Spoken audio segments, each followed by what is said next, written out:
Some people will tell you to play it safe.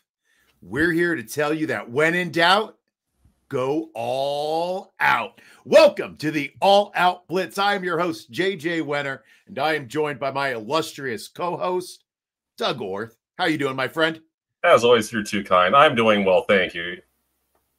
Very good. Well, let's tackle the big news of the day. Rashee Rice appears to have assaulted a photographer at a nightclub on Monday. Now, this is the second incident this offseason. It's not looking really good. I can't wait to hear Drew's input on this, our buddy Drew Davenport. But what are you doing with him? Are you holding? Are you trying to move him? Well, you know the age-old dynasty advice, right? You sell high and buy low, right? This is not the time to be. This would be a sell low moment, and so I think at this point you can probably expect a suspension. But if you weren't expecting a suspension before, you probably can expect one now. But this to me is more of a buying opportunity, but only if you're. I would maybe a third round, late second round rookie pick. I'm not going because you have to factor in the cost of perhaps missing the year. I don't think that's going to happen, but the price is going down, so this is not a time to sell. Yeah, that was my thought. I do have him in a few leagues, and man, I don't think you can get anything really for him right now. Like, I would not be willing to move him. I would rather wait it out and see what happens. Well, and the good thing, JJ, the good thing here is most people probably got him in the second round. You probably got him in the second round last year, right? Second round rookie, right? Yep.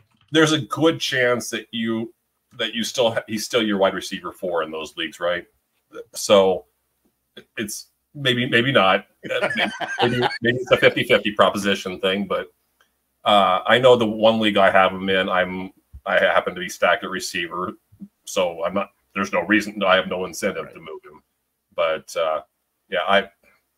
even with this draft being deep in receiver, you're not going to get a Rashee Rice. You're not going to get commensurate value for him right now. So definitely hold. And what I've always noticed, Doug, is that there is always an uptick at one moment of optimism. Yeah. I would wait for that moment of optimism. And then get the F out of your Rashee Rice shares, man. Get out. Oh, man. All right. Enough of that. Let's get to positive stuff. Today on the pod, we will be breaking down the draft from the perspective of landing spots. Where did our favorite wide receivers and tight ends land? And is it a good fit? Before we do that, I'll tell you what is a good fit. Our comprehensive 2024 IDP Plus rookie guide is here. Get the rookie draft guide for a limited time for $9.99.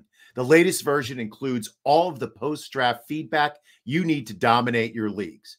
So make sure to check out the link in the show description and download your copy today. Now, Doug, this episode is going to cover 23 wide receivers and 7 tight ends.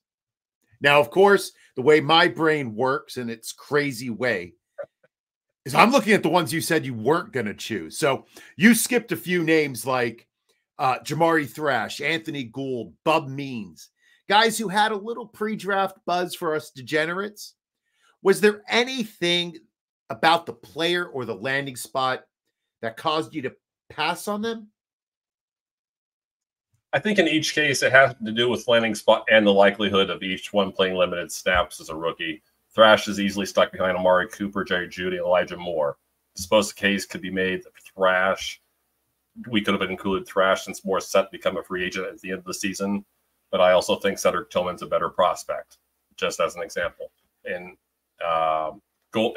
Anthony Gould's in a similar situation. He's now stuck behind A.D. Mitchell. And so even if he beats out Alec Pierce, he's still wide receiver 4. And then with Means, I just don't see much upside for a third receiver in the Saints offense. And that would assume that he can beat out A.T. Perry, which I don't think he will anytime soon. Well, that's a very legitimate answer, and I appreciate your take. That was very specific, sir. That's why I love you. All right, sir. Let's dive in then. At 1-4, Marvin Harrison was drafted by the Cardinals out of Ohio State. What do you think? Yeah, so I just wanted to prepare everybody for the 30 guys that we're going to cover here. I'm going to give a landing spot grade, and then I'm going to dive into what would be on some of the thinking here. So my landing spot grade here, one scale 1 to 10, was a 9.5. Why do I think that? Harrison is probably one of the most complete wide receiver prospects in recent memory. I'm not sure he'll dominate defenses right out the gate, which is obviously a tall order for any rookie, but it shouldn't surprise anyone if he's considered one of the top 10 receivers in the league as early as the end of next season, meaning 2025 season. You got Trey McBride commanding attention, in the short and intermediate area, and you got Kyler Murray stressing defenses with his athleticism. So Harrison could actually find himself attracting less attention than he did at Ohio State when he saw double coverage roughly 1 out of every 6 routes he ran. I think fantasy managers can make a reasonable case to select him as a high upside wide receiver too, as early as the 2nd round, although the 3rd round would be more preferable. All right. Yeah, I just completed a rookie draft in a dynasty league. It's the 2nd year. Super flex, PPR, and tight end premium. And Harrison went number 2 overall. So he went earlier than I thought he would, but I can't disagree with that spot for him. Let's move on to our next guy. Malik Nabers, drafted by the Giants at 1-6 out of LSU. My landing spot grade for him was an 8.0. This has nothing to do with his talent because his talent is pretty much rivals Harrison's. At his best, Nabers will likely remind New York fans of a player they see twice a year in CeeDee Lamb. Like Lamb, Nabers should quickly prove to be one of the league's best receivers after the catch. He may not be quite on the same level as Justin Jefferson or Antonio Brown in terms of quick feet, but he's close. He's probably going to spend most of his time on the perimeter with Wan'Dale Robinson around after he worked out of the slot most of the time, after Nabers worked out of the slot most of the time at LSU last year. But don't make no mistake about it, the rookie being Nabers will be the first read for Jones more often than not. I think a reasonable case can be made to select him as a high upside wide receiver too as early as the 3rd or 4th round this year. Well, that sounds good to me. At 1-9, the Bears took wide receiver Odunze out of Washington. My grade here was a 9.0, and this comes with an asterisk or a caveat. I have absolutely no problem with him in a Caleb Williams-led offense, but it's going to be difficult for him to command 80-plus targets as a rookie in an offense that will probably force-feed Keenan Allen and DJ Moore.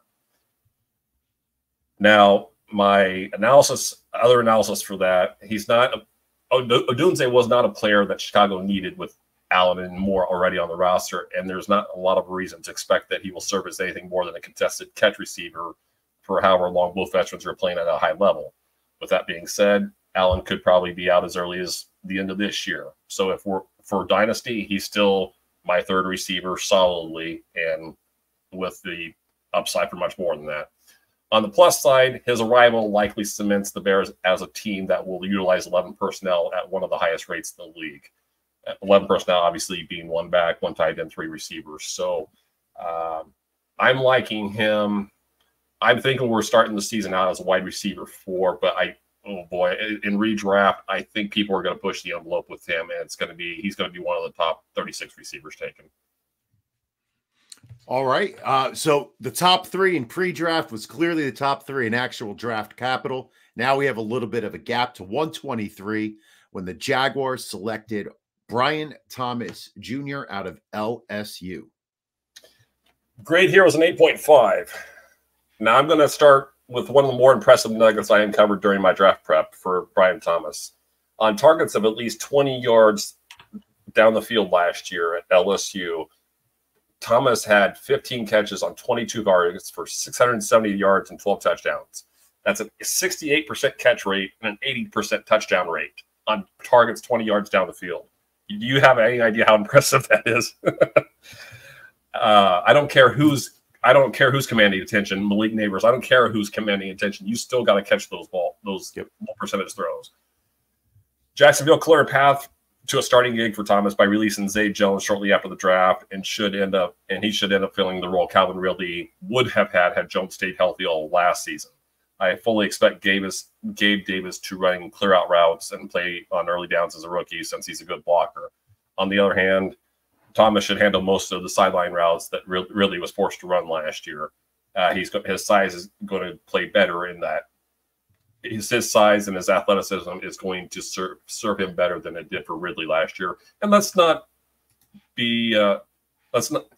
Ridley's getting a bad rap for last year. He still ended up as the wide receiver 19 in PPR leagues. So I won't say there's top 20 potential, but Ridley's role is still valuable, even though it was highly inconsistent last year.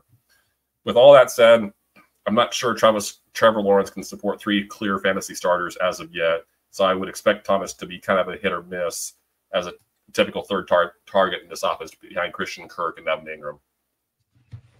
Very good. At 128, we had the Chiefs selecting Xavier Worthy out of Texas. Talking about a guy who catches a lot of his deep ball targets. No. Yeah. Nice setup. Okay, so love the landing spot. 9.5 was it here, and it's hard to love. It's not hard not to love any guy that runs that fast and plays with Patrick Mahomes. Okay, so love the landing spot. What I don't like as much is the talent I saw on tape. Anyway, let's be clear about something. While everyone watching likely knows that Worley was the fastest player ever to enter the league during the NFL scouting combine era, which is back to 87. He is more than just a fast guy. He can run good routes. So I don't want to pigeonhole the guy. He's not just a fast guy. He's got other things. He's probably going to begin his career by playing with perhaps the best quarterback in the league and one whose arm strength can take advantage. Will allow him to show off his good stuff.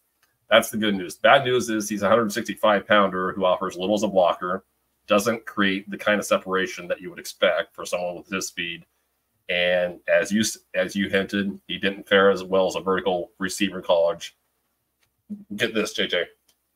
24 over his career, 25.5% of his deep targets, being the 20 plus or more. That's 24 of 94. I had someone challenge me on Twitter before the draft, and he said Worthy had 40% uncatchable ball rate. So I took basically 40% of that, and it's still 41%. If you have that elite speed, you have even average quarterbacking. I would hope you could get over 50. That might not sound like much, but that's anyway. One would think with 4.21 speed that Worley would have little trouble running past Big 12 quarterbacks. And for those that aren't well informed about Big 12 defenses, there really isn't much in the way of defense in the Big 12 year after year.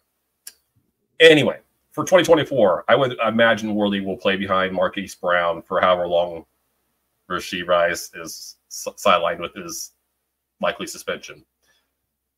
However, I do think Worley has weak winning upside whenever he plays more than half the snaps. I'm just not sure that's going to happen as often in 2024 as people think it will, with the caveat, so long as Rice, Travis Kelce, and Hollywood Brown are on the field together. Fair enough. Now the surprise pick of the first. Not that he went high, but nobody thought he was going to sneak into the first. At 131, the 49ers drafted Ricky Pearsall out of Florida. Yeah, this is going to be one of my lowest grades of the day. And it has, again, nothing to do with the talent, because I like the talent. 6.0 was my grade. Now, the goal of a lot of NFL receiving corps nowadays is to build one that almost resembles a starting five in basketball. You want a small and quick guy. You want a big one to get wins in contested catch situations. You want a fast wideout to stretch the field. Maybe even a run after catch specialist, and maybe one who can do a bit of everything I just mentioned. I think that's kind of the goal of this pick. You've got the run after catch guy in Debo. You've got the route runner and contested catch guy in Ayuk.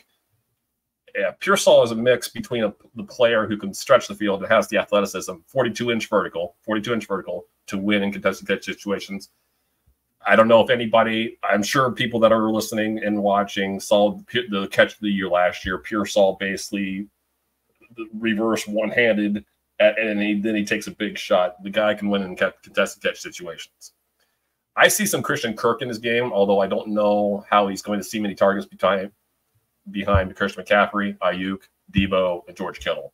So initially, I don't like the landing spot, but if Ayuk doesn't end up signing an extension, then Pearsall, then I'm going to say an 8.5, 9.0 on the landing spot, but we won't have that luxury.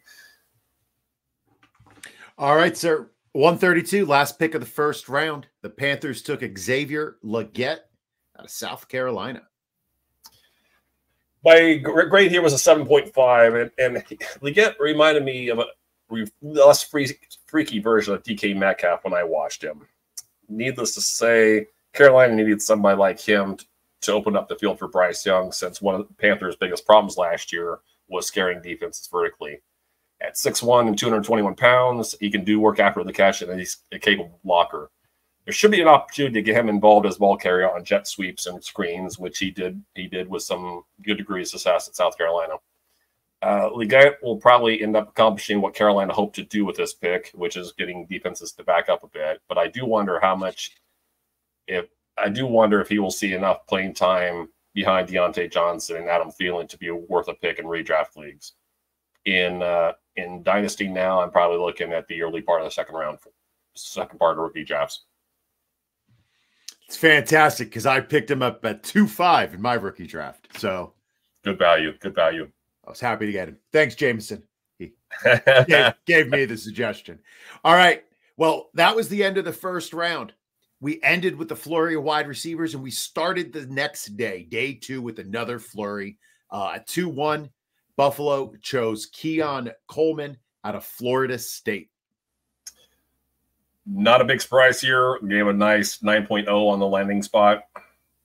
There just are not a lot of receivers who can block, possess his size, which is 6'3", 213 pounds, 32-plus inch arms, and a 38-inch vertical. So why was he available at number 33? I'm going to tell you, I have two guesses. One, his 4.61 speed is mediocre at best for a receiver, and his route running is a bit raw. Number two, he wasn't all that great at contested catches last year with 10 for 30. Although that number comes with a bit of a caveat. He was 12 for 18 on contested catches at Michigan State before transferring to the Seminoles. I'm not sure. This is going to sound like an insult, but it's not. I'm not sure I expect Coleman to beat out Mac Hollins in week 1, because Mac Hollins is that kind of guy that is hard to bump out of the lineup once he's in it. But teams love the way he can get deep and block. But I do suspect Coleman is, at some point, it won't take him long to take over. When that happens, I can see him being a capable fantasy wide receiver for. Very good. With the subsequent pick at 202, the Chargers selected Lad McConkey out of Georgia. I'm not going to give any 10s in my grades today, but I gave a 9.5 to this one. So let me ask you a question, JJ. Mm-hmm. As a teacher, I'm sure you're a bit stingy when it comes out to giving out 100% to your students, right? Yes. Okay, that's my methodology behind not offering anybody 10s here. So it's hard to beat the spot with McConkey. Wow, McConkey landed in with the Chargers on the surface, but my fear is that this offense will be so run heavy that not even Justin Herbert will be able to save him will allow him to be a weekly fantasy starter. If this offense can manage even a 50-50 run-pass balance, and Quentin Johnston does not take a huge step forward, which, again, is possible since he was raw coming out of LSU. You don't know what a summer with Jim Harbaugh and Greg Roman, a different coaching staff. Maybe he just didn't take to the previous coaching staff. You don't know. And I think McConkey has legitimate wide receiver 3 appeal this coming year. Having mentioned Harbaugh, I do wonder if he's willing to trust a guy that's 186 pounds, of course, talking about McConkey, to block well enough to make him a full-time player right away. So, in short, I kind of see this going one of two ways. McConkey beats out Johnston so decisively in camp that he becomes the obvious top target for Herbert, or he offers so little as a blocker that he fails to see more than half the snaps.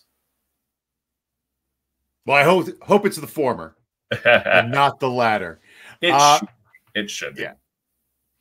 All right. So go ahead. JJ, I'm trying, just as you well know, I'm just trying to give the potential scope of the potential wide range of outcomes with some of these guys. The top three that we talked about, probably there's not a wide range. The next 20 some odd guys we're going to talk about, probably so. Which was the conversation during the pre-draft process, yes. right? Yes. Like even where they're going to land, like it was such a variety. Like you got after that top three, maybe you had a second tier of a handful, and then it was like 12 to 15 guys kind of jammed in there. Yeah. So another one of those guys, right? Right. 205, the Patriots select Jalen Polk out of Washington. Okay, this is going to be my best effort at a backhanded compliment here, right? I got it a 7.0 for his grade.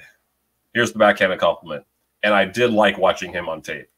I just want to put that on the record. He's the kind of receiver most teams need. He's a tough and strong guy who's going to block and will sacrifice his body and make plays downfield. Every team needs one of those guys. My problem with him is that I think he would have been a better fit on a team that needed a third receiver right away, and that's not going to be here. At number 37, when you pick a receiver at 37, you're hoping for a clear wide receiver 2 for your team and possibly a low-end wide receiver 1. He strikes me as more kind of like it strikes me more as a glue guy who will do whatever it takes to win, but I don't see an elite quality that screams alpha receiver anytime in the near future. However, I'm going to offer you a spoiler. We will talk about a receiver in a few minutes that the Patriots drafted, who I think does have those qualities. Anyway, I'm not really sure what Polk offers that Kendrick Bourne doesn't right now, for example. And I have my doubts that Polk can bump one of the top 4 likely target earners, being Kendrick Bourne, Demario Douglas, Hunter Henry, or maybe even everybody's favorite from the last couple of years, Antonio Gibson, out of the passing game hierarchy in New England this year. All right, sir. Now there was a little bit of a gap until 220 when the Colts took Adonai Mitchell out of Texas. Yeah, so I was probably a little bit stingy with his grade. I went 8.0 here. I'm going to say, let me begin with the obvious. He has elite traits: 4.34 speed, 39.5-inch vertical, 11 foot 4 inch broad jump at 6'2", 205. All that. Okay, dumb it down for me, Doug. Okay, that makes him one of the most athletic wide receiver prospects in NFL Combine history. Yep.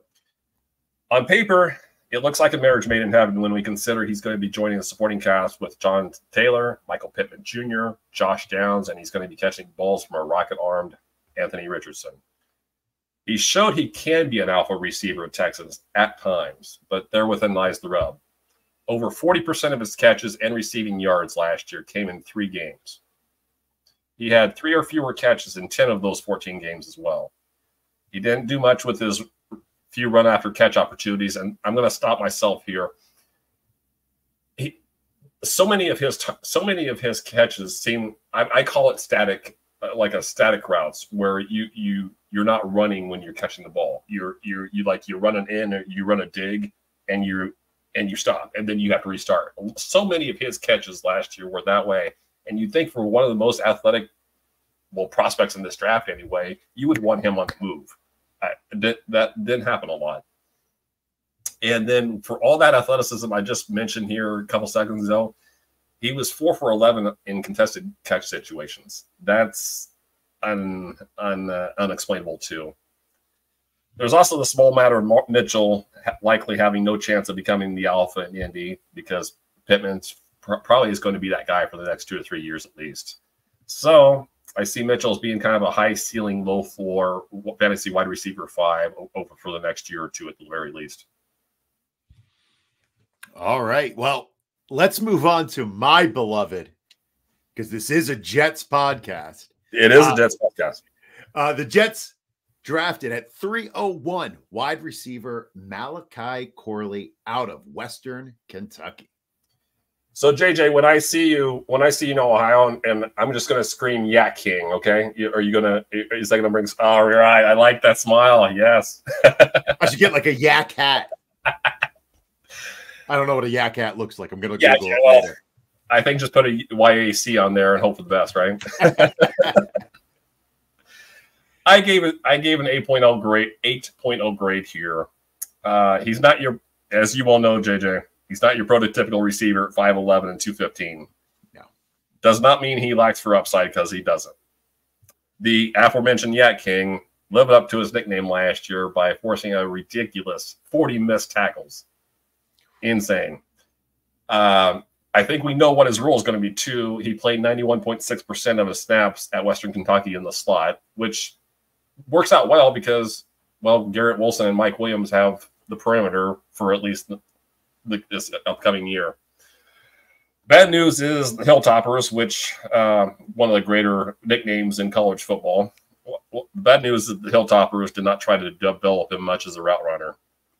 32% of his routes last year. I'm sorry, let me check that. 32% of his routes in each of his 4 years at the school were behind the line of scrimmage.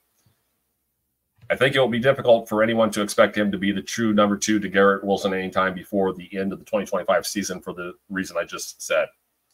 It's hard to develop finely tuned route running skills in 1 year. So I'm going to give him 2 years. But anyway, none of this, what I said, none of that means that he can't contribute to the Jets right away if they use him in the same way that the Western Kentucky did. If they do that, I think you're going to see, people want to keep throwing this guy's Debo, or they're trying to find the next Debo. No one anytime soon is going to be the next Debo. Right. But if they use him like Debo, then that's going to be the best way to use him for at least this year. And I think the Jets are looking at 2024, and we'll figure out 2025 when 2025 gets here. Yes, this is definitely a YOLO year. My only concern with Malachi Corley is to have manufactured touches, you need to have an OC. Jets don't have an OC he can't scheme anything. He's terrible. But sorry, not to pontificate about it. It's a Jets podcast, so it is a Jets podcast. All right, sir. Well, next up at 3:16, the Bengals took Jermaine Burton out of Alabama. I've come around a little bit on this one. I gave him an 8.5. The reason I was initially against him because he didn't play a lot of slot at Georgia or Alabama. 25.7 of his snaps, actually, which, like I said, initially made me not care for the pick. Upon further reflection, I think Cincinnati saw enough from his 295 slot snaps throughout the aforementioned Alabama and Georgia to believe he was what the Bengals want out of that position after letting Tyler Boyd go as a free agent. I'm probably on an island in believing that Andre Yoshibas, thank you, Yoshibas, is the long-term perimeter complement to Jamar Chase after Higgins likely departs after this season. But I'm not sure that affects Burton's stock much one way or the other anyway, if he is the next slot. In the here and now, I think Burton gives Cincinnati the quick separator it needs to complement its big boys, Chase and Higgins. I think he would need, with all that said, I think he would need multiple injuries in order to be a regular fantasy starter this year, but it's hard not to like him in Dynasty, assuming he can avoid the maturity issues that Nick Saban spoke about during draft weekend, and apparently there are several. But regardless of whether he is long-term or it's hard not to like him regardless of whether he's the long-term slot or takes over for Higgins. So maybe I'm wrong and Yoshibas isn't the long-term perimeter guy and he is. Either way, whether he's replacing Tyler Boyd or whether he's replacing T. Higgins, I think it's hard not to like him. All right. At 3:20, the Steelers selected Roman Wilson out of Michigan. Yeah, hard. This one would have been close to a 10.0 if it wasn't for Arthur Smith offense. But it's going to be hard enough for George Pickens to be the man. So I gave a 9.0. Receivers with sub 4.4 speed, good hands, and the ability to change direction quickly without needing to slow down will always probably be in demand in the league. One part of Wilson's game that becomes clear almost immediately is his ability to find a soft spot in zone coverage. Very good at recognizing, very good spatial awareness. Okay. A few other things I did not like about his profile was how often he made a catch on a second reaction play. So basically, how often the initial route didn't work and he had to come back. It became a scramble drill.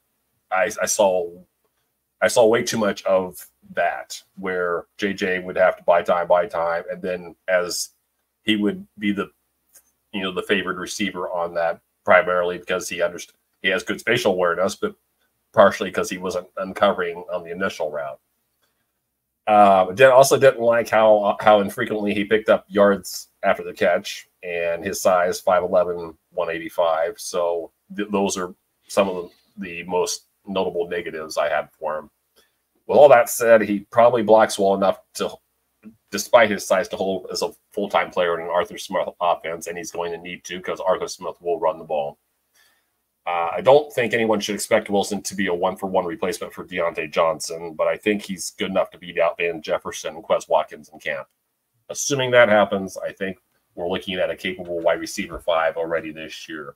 Just not sure he has more upside than that moving forward, given his expected quarterback play and being in a Smith-led offense.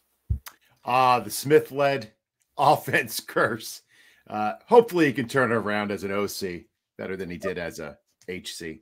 Don't get me wrong. He is a good offense coordinator. He proved he was a good offense coordinator at Tennessee. I don't know why he was so devoted to. Yeah, he didn't focus enough on his. Why spend 3 first-round picks on high-end talent and then not use it? Trying to prove you're the smartest in the room doesn't always work. Yeah. All right. Well, let's move on to 329. Washington now has its 3rd wide receiver. The Buccaneers moved up to pick Jalen McMillan. I'm going to give our listeners and viewers a little bit of a break here. I don't have much to say here about McMillan because of where he lands. 6.0 was my grade for him, which again, I don't think I handed out any 5.5. So this is the lowest grade. I'm tied for the lowest grade I'm going to hand out. There had been some rumblings within the last week that Chris Godwin might be a June 1 cut, but I looked at his dead cap, and that seems highly unlikely. I think, assuming those rumblings have no merit, it's hard to wrap my mind around why Tampa Bay would spend a 3rd-round pick on a likely 4th receiver. Okay. Given the fact that Mike Evans just signed his extension, Godwin is still he signed a recent extension. Trey Palmer's in his 2nd year. I don't see McMillan. McMillan's a good receiver, but I don't see him beating out one of those 3 guys. Maybe best case scenario, he splits reps with Palmer. But okay, so now you're a 3A or a 3B receiver. Good for you. Anyway, with all those guys either recently extended or drafted, I don't see much of a path for McMillan pushing for a major role anytime before 2026. So we're looking at if you're investing on him, you're going to wait 2 years at least. So that's a dynasty stash, not necessarily a redraft target. So at 337, the Commanders take Luke McCaffrey out of Rice. I went 7.0 on the grade, and I probably should have, on further reflection, I probably should have went a little bit higher on that. But anyway, the Commanders have a screaming need for a slot receiver, and McCaffrey should be able to answer it. Perhaps the best part of his addition from a fantasy perspective is that he's not such an obvious target hog that he should steal much work from Terry McLaurin or Jahan Dotson. But he should be good enough to a good enough threat to help Jaden Daniels pick up first downs and help the quarterback stay healthy. He does have some theoretical upside, this being McCaffrey. McCaffrey has some theoretical upside concerning he just moved to a full receiver full-time 2 years ago because he was a quarterback at my beloved Nebraska for a short while. I don't know why we couldn't hold on to him, but that's another story for another time. But it seems like he's unlikely to be the kind of player that will push for more than like 50-plus catches for as long as McLaurin and Dotson stay healthy. So we're looking at a low upside dynasty stash here. All right, Doug, that ends our day 2 picks. We move on to day 3 at 4:02. The Broncos kicked it off out of Oregon. Troy Franklin. 7.5 on the grade, and I'm gonna vamp. I'm gonna vamp here for a little bit. I did not understand why we saw so much pre-draft buzz about Troy Franklin. Okay. Now maybe he comes back and really makes me look bad, but I want to say, I'm just gonna do this off the top of my head. I think 6'2", 176. And I don't just judge receivers based on size, but that's a lot of frame and not a lot of muscle to get off press and be physical and that kind of stuff. Anyhow, I would say perhaps the best part of him going to Denver is that he's going to remain tied to his college quarterback, Bo Nix. In my draft profile, my high-end comp for him was Robbie, the former Robbie Anderson, Robbie Chosen in his prime, and my low-end comp for him was, drum roll, his new teammate Josh Reynolds. So head coach Sean Payton's offense is there's usually a clear vertical stretch receiver in the Deveray Henderson or Robert Meacham mold, and I'm willing to bet that's what Payton thinks Franklin will become. And I do think he has more upside than those guys, but in Payton's offenses, those are, again, very clear stretch receivers, and I think I'm just going to repeat myself. I think that's what Payton's seeing right now. The problem for Franklin is that he doesn't win with speed as often as he should. Let me backtrack. He doesn't win as often as he should with speed, and he does. And you think somebody with 32-inch arms and 39-inch vertical would win in contested catch situations, and that doesn't happen either. He was 14 for 37 throughout his career at Oregon. Worse yet, he dropped 10% of his targets in 2023. And 6'2", and he's a bit too frail. Like I said, 6'2", 176. That I think he's going to have to be a field stretcher. It's interesting. I don't know if you'll be surprised at where he went. Yeah. In that draft I just completed, he went in the second round at 2-9. He went ahead of Corley, A.D. Mitchell. He went ahead of Polk, McMillan, Burton. I was kind of surprised. Yeah. So what do you? I'm asking you to dive into the mind of your league mates. What do you think that's the Bo Nix hope, or do you think that's the I love Franklin as a prospect, and I expect him to overcome his situation? I think it has to be a little bit of both. If somebody is reaching that far for Troy Franklin, they had to be a fan of his prospect profile, and the fact that he got paired with Bo Nix gave them like a mental little pop, right? Yeah. Maybe double counting, right? That now that he's connected with his college QB who is responsible for his college stats. I don't know. Yeah. But I was a little surprised at how early he went there. Definitely some other guys I would have taken first before that. Yeah. But that's just me. But somebody we are excited about at 4'10", the Patriots select Javon Baker out of UCF. Once again, somebody was reading my draft profiles. All right. So there were a handful. When I do this every year, of course, there's going to be people that surprise me, right? Mm-hmm. Javon Baker was definitely one of the ones that I did. I had my 20 draft profiles, and then I probably look at anywhere, depends on the year, 15 to 30 more prospects after that. I just don't do a full 1,000-word write-up and that kind of thing. So anyway, forgive me if I go a little bit long on this one. Of the 17 receivers I studied the most, Baker graded out for me at number 5. His footwork reminded me a lot of Chad Johnson, and his contested catch ability reminded me a lot of Brandon Lloyd in his prime. Folks, if you don't know what I'm talking about here, YouTube Brandon Lloyd great catches. I'm just telling you that off the top of my head. You'll know what I mean, okay? For some of the younger people in the audience, those are high-end comps for a 4th-round receiver. I realize that. And I want it to be clear about this. He has plenty of work to do to reach those heights because he kind of wins more with speed variance right now than actual speed. perhaps the easiest way to summarize Baker, and probably the reason that he was available in the 4th round, was that he has the tendency to make the easy look hard and the hard look easy. So the truth is that he routinely makes catches that only a handful of players can make. He also now on the downside, he faces a difficult path to crack the starting lineup. And you're saying, Doug, he's at New England. What's the difficult path? I'll get to that. You might not have much high-end talent, but Kendrick Bourne and Demario Douglas are probably locked into 3 receiver sets. I think that's fair to say.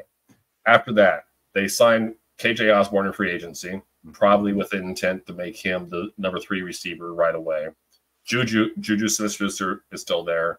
And for those people, JJ, you'll hear me say that I hate the term draft capital, but it is a thing to a degree. It's just I don't think it's a thing to the degree that a lot of people in our industry make. Anyway, Jalen Polk was drafted 2 rounds higher than our boy Baker.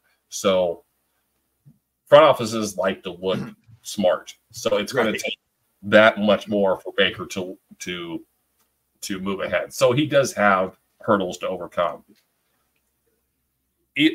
The reason I gave him an 8.0 and not a 9.5 or even a 10, he's going to be catching passes this year from a Jacoby Brissett or a Raw Drake May behind an below average line.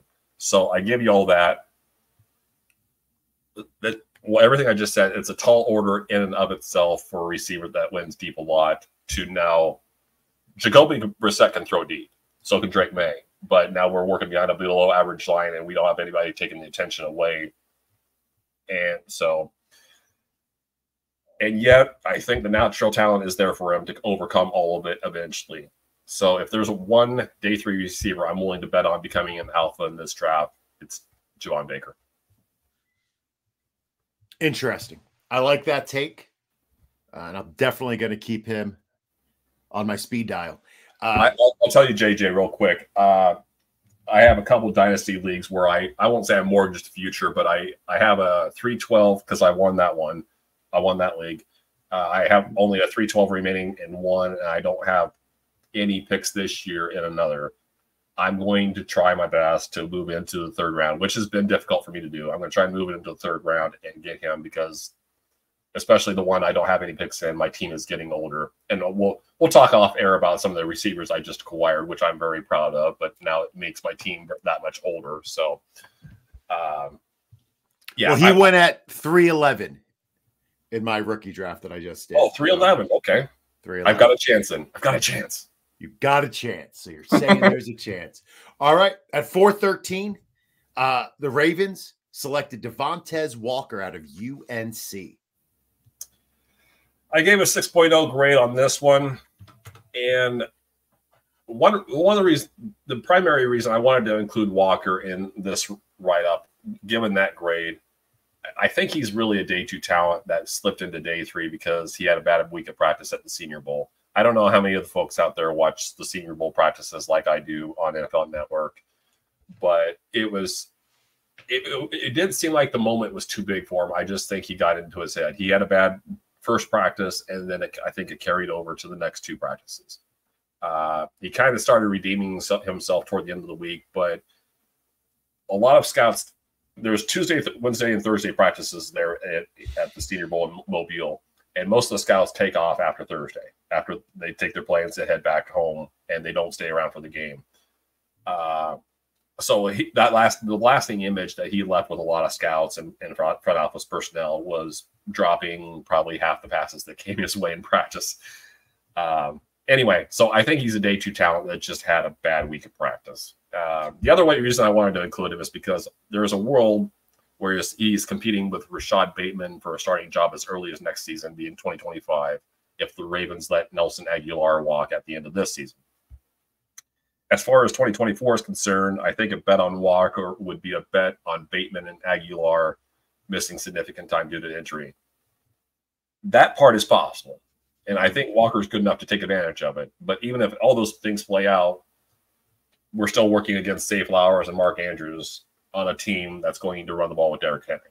So we're looking at a 3rd receiver on a team that's probably going to be run heavy. So he's got a lot to overcome. That's why it's a 6.0 and not an 8.0. All right. So at pick 435, the 49ers select Jacob Cowing out of Arizona. This is another one of those situations. Love the talent. Don't know what the immediate fit is. 6.0 was my grade here. So with Deebo Samuel, Brandon Ayuk, Jawan Jennings, and Ricky Pearsall in front of him, there's not really much of a realistic path for Cowing to see playing time.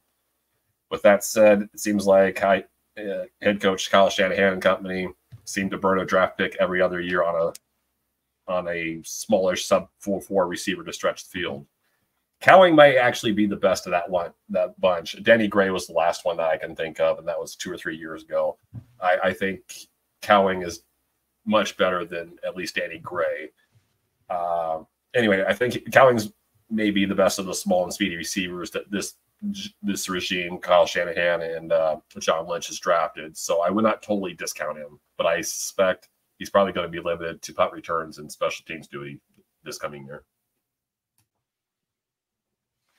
All right. At pick 608, the Dolphins selected Malik Washington out of Virginia. Gave a grade of 7.5 here. This Malik Washington was one of my favorite watches. Unfortunately, the addition of Odell Beckham Jr. here in the last couple of days likely makes Washington kind of a non-factor at the beginning of the season. But as I said, he was definitely one of my 3 favorite day 3 receivers. I'm sure I'm not the only one who noticed that head coach Mike McDaniel pushed for Washington for at least a couple rounds before he went at 608. Major criticism for him is that he's 5'8", 191 pounds. That's fine to be critical of him for his size. Guy's got a 42.5-inch vertical, and the fact that he becomes a running back with the ball in his hands means more to me. JJ, you'll like this. Just remember, 5'8", 191, right? He forced 59 missed tackles over the last 2 seasons, and he led FBS last year with 35 in his only season at Virginia. Can you tell me who Virginia's quarterback is? Can you tell me anything about Virginia? That was the home of the first settlement in North by the British in North America. I mean, you're asking a social studies teacher. We can have a lot of talks about Virginia and their effect on the democracy of the United States, but I don't think that's what you're asking me. JJ, that's why we love you. That's why we love you. I comped Washington to a younger Jamison Crowder, and I believe he's the kind of player who's going to have the same kind of staying power in the NFL. Jamison Crowder, I believe, is going into his 10th year. He's been a special teams contributor, and he's always had some really good offensive seasons. I think we're talking about Washington being that kind of player. In dynasty leagues with 25-man rosters and rookie drafts lasting longer than 3 rounds, I think he needs to be added. I know the dynasty leagues I'm in have 3-round rookie drafts. If he's available, I'm stashing him.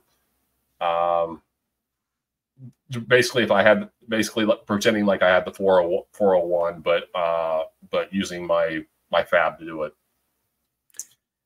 And so I believe I mentioned earlier about having some old players, some old receivers in my dynasty leagues. Washington is the kind of free guy off waivers that I'm going to be looking for to add, and maybe OBJ doesn't stay healthy again this year. I think as soon as OBJ goes down, it's Washington time. Now you got Tyreek Hill, you got Jalen Waddle. We're not talking about 80 catch upside here. I'm not trying to sell you that, but I think we just talked about his not too long ago about his run after catch and his ability to break tackles. They're going to love him in Miami. Well, not to break your heart, in the rookie draft I just completed, he went 312. So your 401 waiver was not going to happen in that league. You're going to have to. He went 1 pick after Javon Baker, so you might have to move up to the back of the third round to get your boys. I have to buy 2 late 3rd round picks. Come on, JJ. I don't have that kind of cap. Come on. Well, I'll trade you Rashee Rice. Maybe you can trade him for one of those 2 picks. All right, sir. 2 wide receivers left to cover at 609. Johnny Wilson got selected by the Eagles out of Florida State. Tell me about the giant wide receiver. Yeah, and so I lied to the audience. I didn't think I had anything lower than a 6.0. I gave him a 5.0. So, Doug, why is he on here? So, Doug, why is he on there? Okay. I don't know how Wilson does anything meaningful in fantasy anytime soon. A.J. Brown and Devontae Smith there. You got Dallas Goedert. You got Saquon Barkley. But to me, the talent is too much to ignore. 6'6" and 231, okay? To me, the natural inclination is just hearing that, oh, got to move him to tight end. No. He runs like a much smaller guy. So we don't want him transitioning to tight end. So I put on my thinking cap. What would I do? I'm thinking maybe something along the lines of a big slot in the Marquez Colston role down the road. Now, whether that comes to fruition, I don't know, but you'd be surprised at 6'6", 231 pounds, how fluid he is. It's I don't remember seeing a guy like him. He's more fluid than Plaxico Burress. I know Plaxico Burress was pretty fluid for his size. Mm-hmm.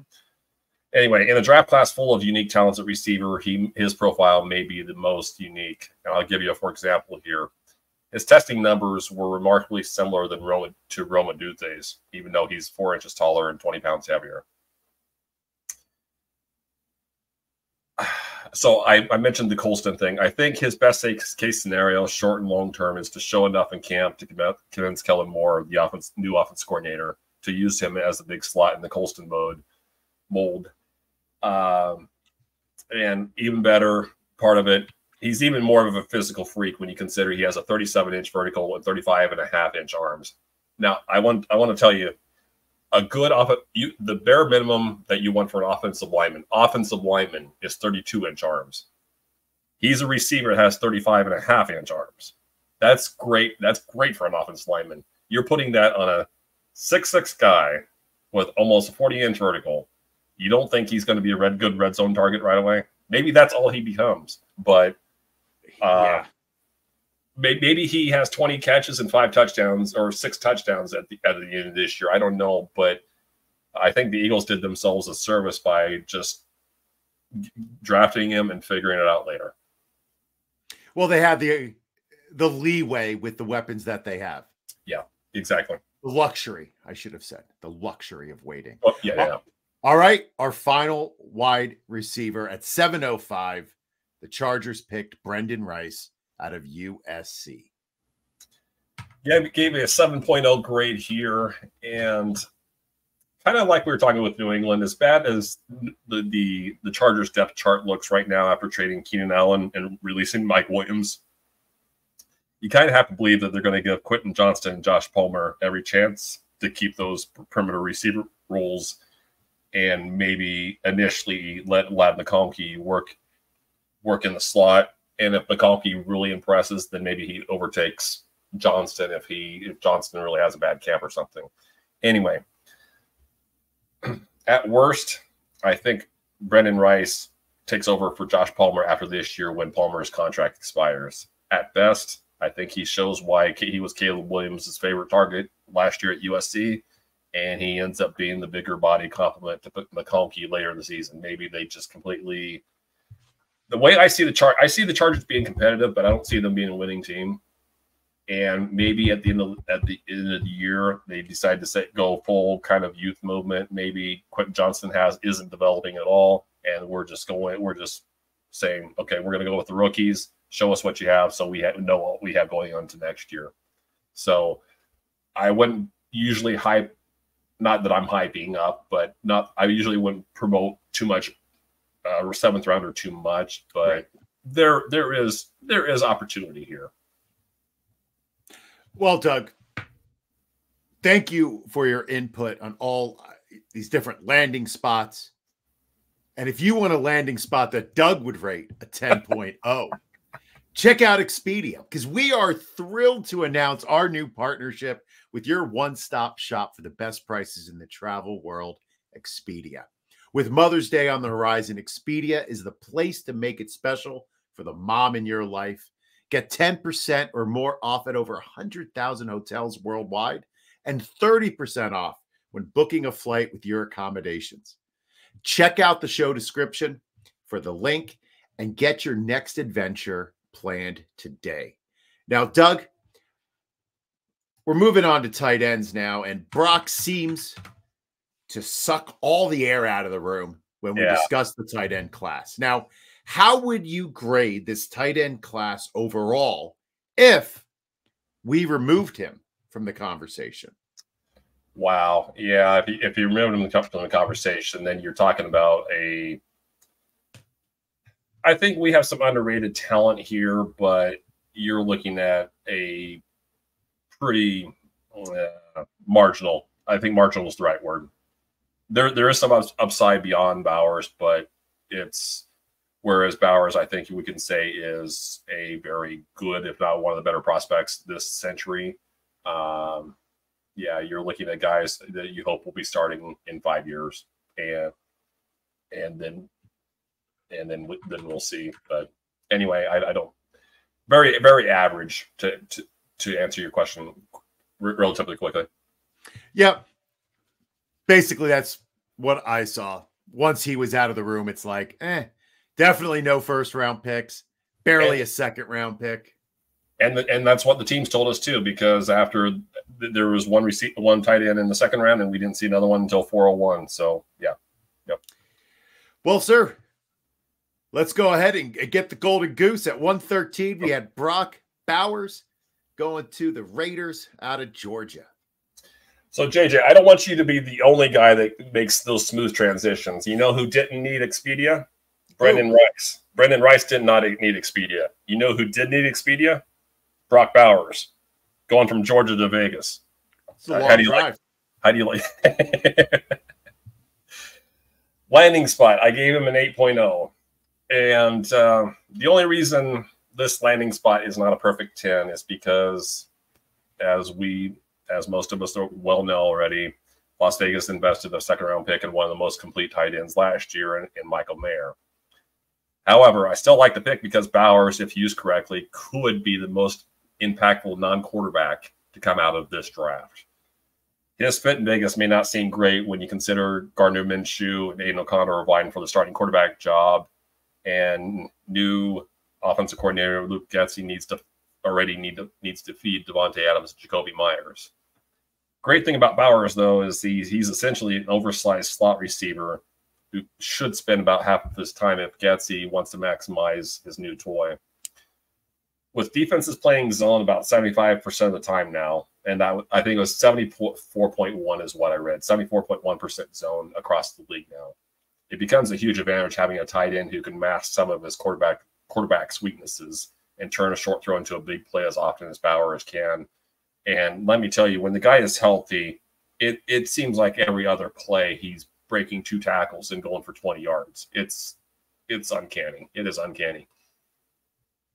So even in what appears to be a bad situation currently, to me, Bowers should be considered no worse than a low-end tight end 1 in this year, and I still think he's worthy of a top 5 pick in rookie drafts. All right, at 221, as you said, the second wide receiver to go. Tight end. Sorry, to the Commanders, Ben Sinnott out of Kansas State. Went with an 8.5 on this one, and I really don't know how to grade this. Why? Why, Doug? It's difficult to analyze what his impact's going to be for one simple reason. And this is a question, but it's not a question directed to you here. Did new general manager Adam Peters draft him to be the Swiss Army knife that he saw Kyle Juszczyk become in San Francisco? Or did new offensive coordinator Cliff Kingsbury push for him because he believes he's the logical successor to Zach Ertz? I can see it go both ways. That's how versatile this guy is. As always, there's a distinct possibility he ends up being both, in which case he's worth stashing in redraft and taking high in rookie drafts, since it is entirely possible Ertz, who they did sign this offseason, doesn't have anything left I think he turns 34 in October or November of this year. So it's very possible he doesn't have anything left. Anyway, short of Ertz showing literally nothing in camp, I would expect Senat's impact to be felt much more in 2025. Fair enough. At pick 401, the Panthers took Jatavian Sanders out of Texas.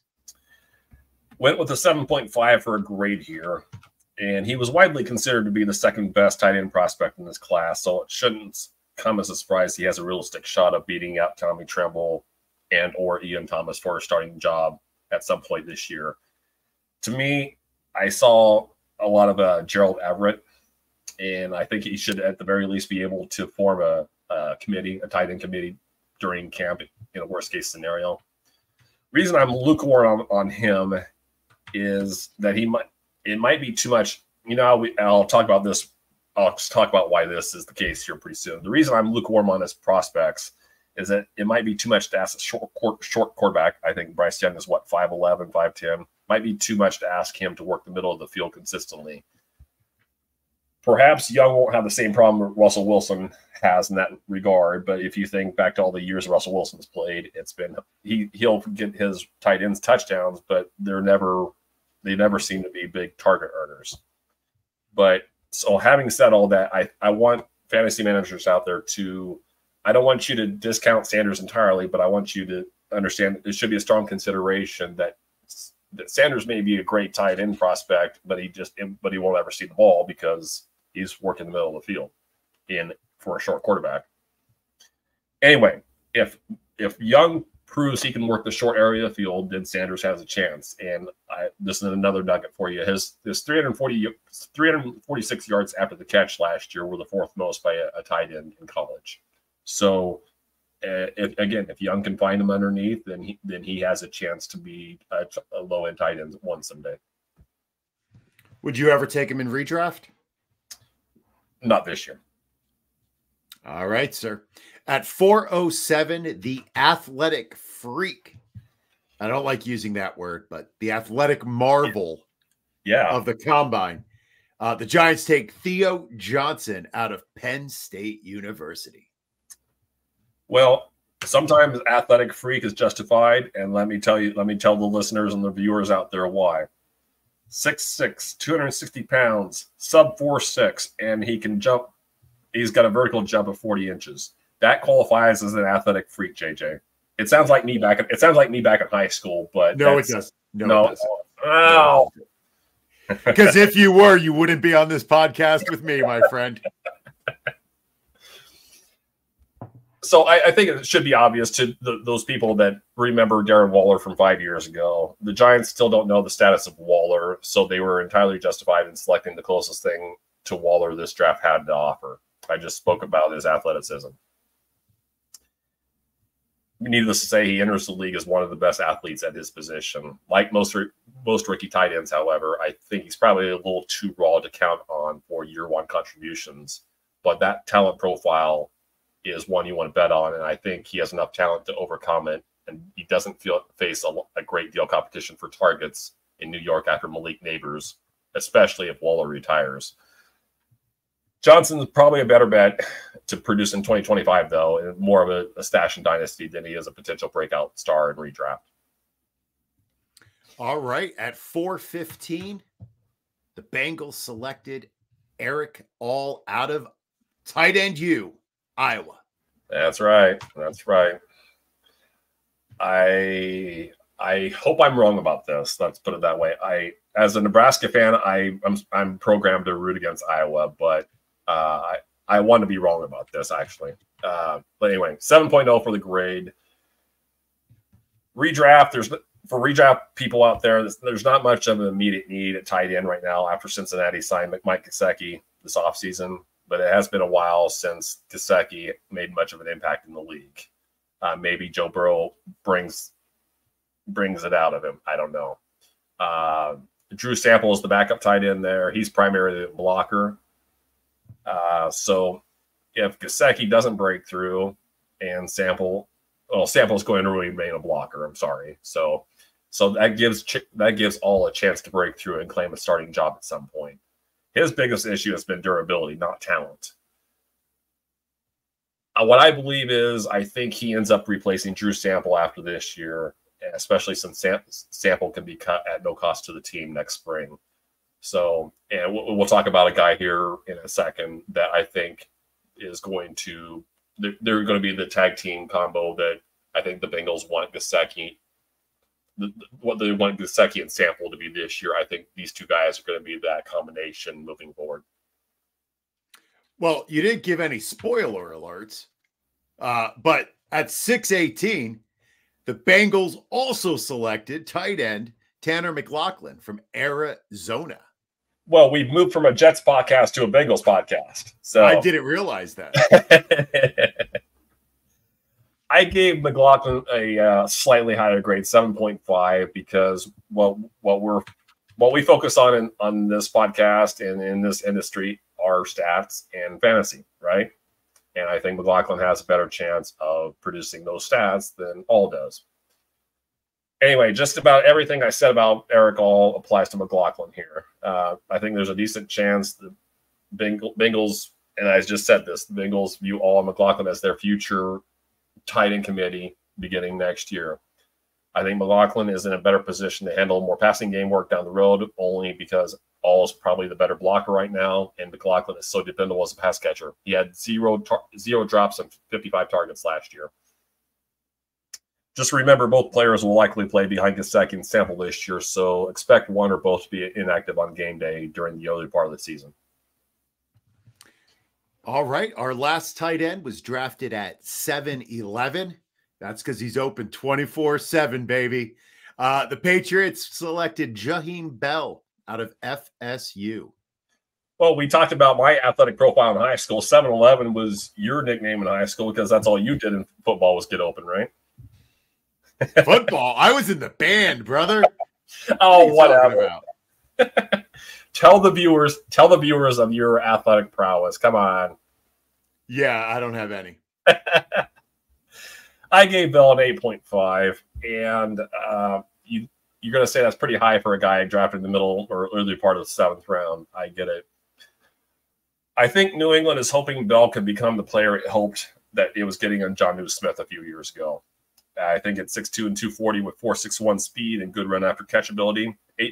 And I'll say he had 8.1 yards after the catch per reception at Florida State last year. Pretty impressive for a tight end. I think he could give the Patriots some free yards that no other tight end on the roster can. For people that watched a little bit of the Texans over the last few years, think Brevin Jordan as a reasonable comp for him.